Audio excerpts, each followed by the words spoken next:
मूलभूत समस्याएं, हमारे बगल में इंटर कॉलेज है जी, जहां पर आज तादाद बच्चों की इतनी बढ़ गई है कि वहां बैठने के लिए सीट उपस्थित नहीं है। बाकी अभी कोई ऐसा काम नहीं हुआ कि बच्चों के लिए उचित व्यवस्था नहीं है सबसे पहले, और बच्चे दर भर भटक रहे हैं। कोई रुद्रपुर जा रहा है, कोई एडमिशन के लिए दिनेशपुर जा रहा है। और जो हमारा रेलवे क्रॉसिंग है छतरपुर, यहाँ पर फ्लाईओवर की मांग जनता कई वर्षों से कर रही है। जब से ग्राम सभा बसी है यहाँ पर शमशान घाट की व्यवस्था नहीं है। अगर हमें किसी का अंतिम संस्कार करना होता है और जो हमारे पुराने लोग हैं वो जाते हैं जंगल में, और जंगल वाले हमें मना करते हैं। बच्चों के लिए ना तो क्रिकेट स्टेडियम है, बच्चे खेलने के लिए बाहर कहीं कॉलोनियों में अपना ग्राउंड बनाते हैं। जनता कहीं से भी फ़ोन कर रही है, वहाँ पहुँच के उनके सुख दुख में जिस लायक हूँ उस लायक सेवा दे रहा हूँ।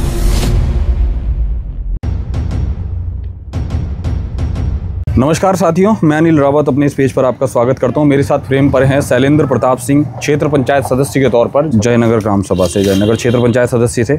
और छोटा सा एक इलाका है, तकरीबन 3100 वोट यहाँ पर हैं।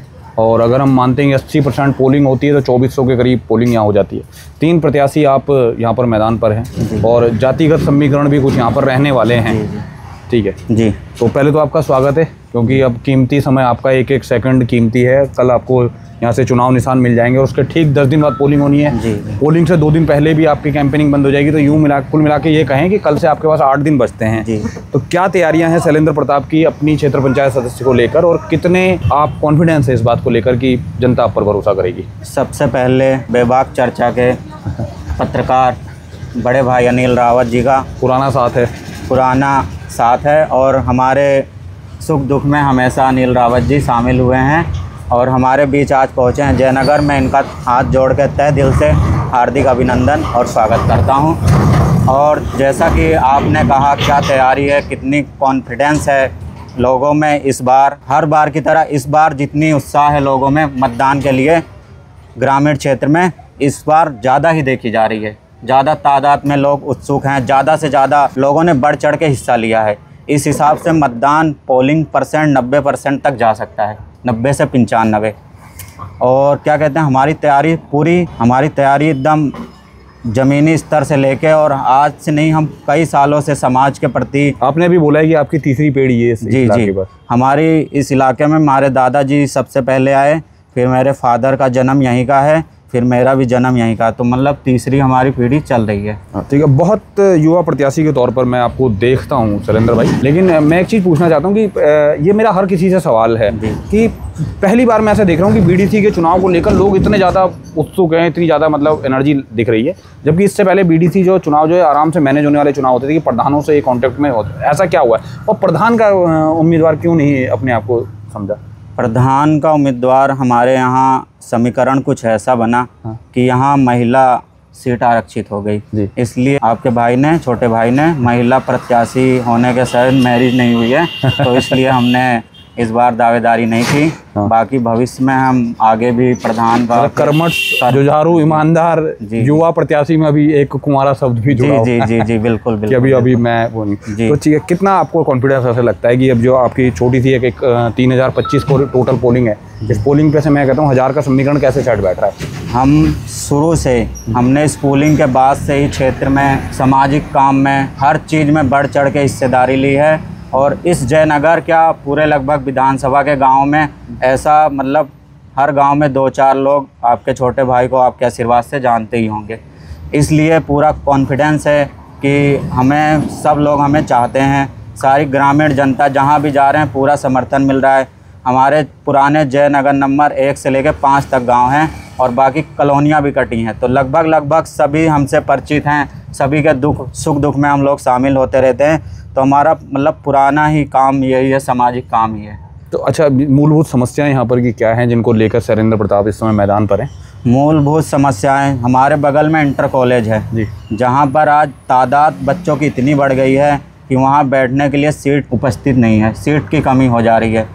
इस वजह से हम चाहेंगे कि शासन प्रशासन जो हमारा है, हमारे विधायक हैं, पहले हमारे मंत्री भी रह चुके हैं, शिक्षा मंत्री अरविंद वाडे जी, लेकिन ऐसा कोई काम दिखा नहीं कि स्कूल का 1 ही 2 बिल्डिंग मिली है, वो भी 1 ही बिल्डिंग अभी बनी है, ठीक है, विधायक जी के सौजन्य से।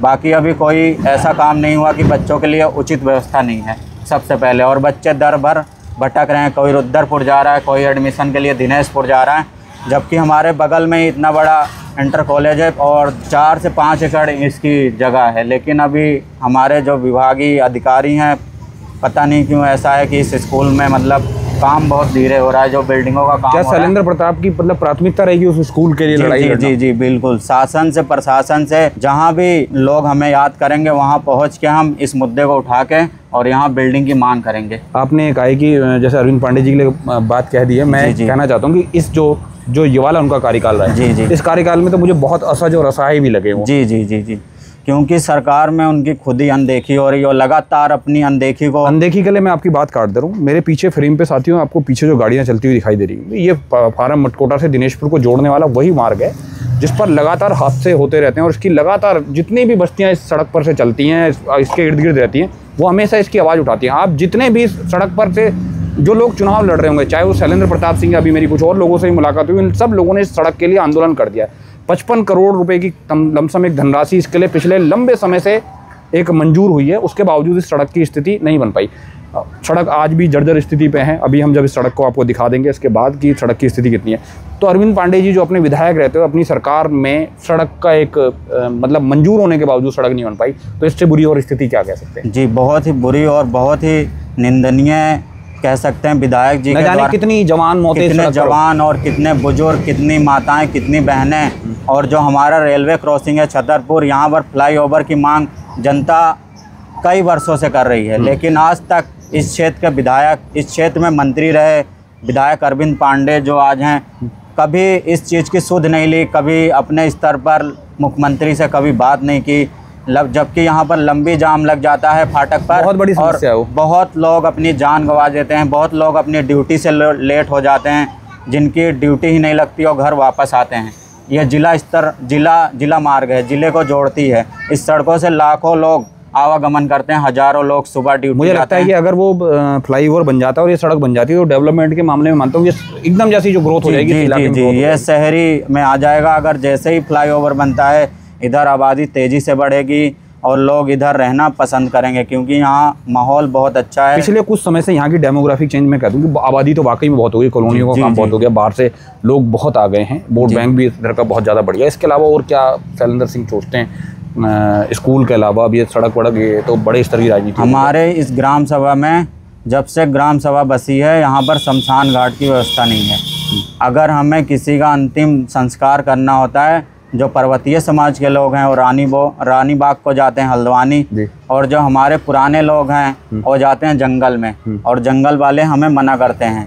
ठीक है, तो हम सबसे पहले प्राथमिकता यही रहेगी कि शमशान घाट की व्यवस्था की जाएगी। कहीं अगर जगह खरीदनी पड़े तो खरीदेंगे, कैसी व्यवस्था करनी पड़े, शमशान घाट हमारे यहाँ मुख्य बिंदु में मेरे शामिल है। और उसके अलावा यहाँ पर बच्चों के लिए ना तो क्रिकेट स्टेडियम है, बच्चे खेलने के लिए बाहर कहीं कॉलोनियों में अपना ग्राउंड बनाते हैं, कहीं कहीं जुगाड़ करते हैं, लेकिन उसकी भी प्राथमिकता मेन है। और बच्चे आजकल मोबाइल के दलदल में फंसते जा रहे हैं, जिनको हम स्टेडियम देकर खेल में और शरीर को ध्यान देते हुए उनके फिटनेस पे ध्यान देंगे। अच्छा, मैं एक बात और पूछना चाहता हूँ। 3 कैंडिडेट हैं आपके, जी ठीक है। जातिगत समीकरण भी अंतिम चरण में जैसे जैसे चुनाव आते जाएंगे जातिगत समीकरण भी होगा। आप दोनों के दोनों पूर्वांचल समाज से आते हैं, तीसरे जो कैंडिडेट है पर्वतीय समाज से आते हैं। जी। क्या इस मामले का ये दिखाई देगा ये सब चीज़ें चुनाव में, या फिर केवल एक सही व्यक्ति को ही चुनने के लिए वोट बैंक आ गया? मैं तो जनता से, जयनगर की देवतुल्य जनता से हाथ जोड़ के निवेदन करूँगा कि सही व्यक्ति को चुनें और अपना आशीर्वाद देके भारी मतों से विजयी बना के इस क्षेत्र का विकास करने का एक मौका दें मुझे। और आपका तहे दिल से धन्यवाद और आभारी रहूँगा जीवन भर, जब तक इस जयनगर में रहूँगा मैं। कितने आश्वस्त हैं अभी अब चुनाव को लेकर? फिलहाल अभी आज तक की स्थिति में अगर मैं बात करता हूँ, अभी 10 दिन है और अब यहाँ से कड़ी परीक्षा शुरू होने वाली है। जी, पूरी तरह आश्वस्त हूँ। लोगों को भी भारी समर्थन, भारी जन सैलाब आपके छोटे भाई को आपके आशीर्वाद से मिल रहा है। लोग लगातार प्यार कर रहे हैं, लगातार फ़ोन आ रहा है, लगातार लोगों से जुड़ा हूँ। जब से चुनावी बुगुल नहीं बजा, उससे पहले से ही मैं इस क्षेत्र में एक्टिव हूँ और हर बंदे के सुख दुख में, हर जनता कहीं से भी फ़ोन कर रही है, वहाँ पहुँच के उनके सुख दुख में जिस लायक हूँ उस लायक सेवा दे रहा हूँ। बाकी आगे भी निरंतर हमारी समाज सेवा चलती रहेगी। चाहे मुझे स्वीकार करे जनता तब भी ठीक है, नहीं करेगी तब भी ठीक है, लेकिन जनता के बीच हम लगातार बने रहेंगे और उनके मुद्दों को और उनकी आवाज़ को उठाते रहेंगे। बहुत बड़ी बात आपने कह दी है। और अगर इस तरीके की स्वस्थ राजनीति में अगर आदमी इस तरीके की सोच और समझ रखता है और इस तरीके की दूरदर्शिता रखता है तो बहुत बढ़िया बात है। तो साथियों, हमारे साथ शैलेंद्र प्रताप सिंह थे, जो क्षेत्र पंचायत सदस्य के तौर पर जयनगर से इस समय उम्मीदवार के तौर पर हैं।